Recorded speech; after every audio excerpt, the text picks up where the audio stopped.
આદમી party 1 ઓગસ્ટથી ગુજરાત જોડો અભિયાનનો પ્રારંભ કરી રહી છે.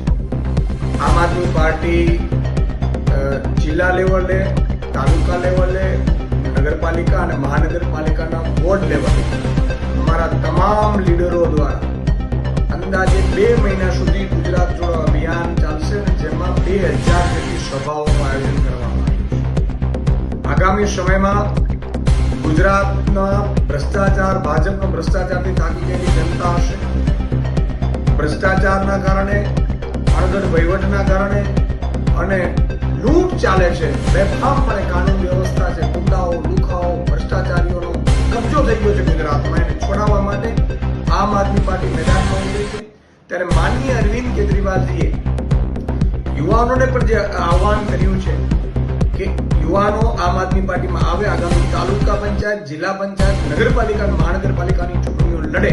તો એ માટે યુવાનોને પણ હું અપીલ કરી રહ્યો છું ને યુવાનોને જોડવાનો પણ આમાં અભિયાન રાખ્યો છે. ગુજરાતના તમામ નાગરિકોને હું વિનંતી કરું છું કે આમાં જોડાઓ.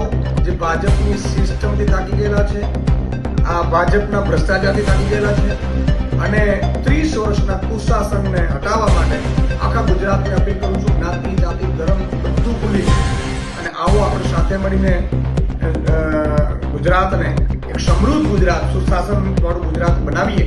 અને એ સંકલ્પ સાથે આગામી 1 ઓગસ્ટથી સભાઓની શરૂઆત થાય છે અને તમામ લીડરો 2 મહિના સુધી ગ્રાઉન્ડ ઉપર રહેશે અને તાલુકા, જિલ્લા અને દેશના નેતૃત્વ આ સભાઓ કરશે.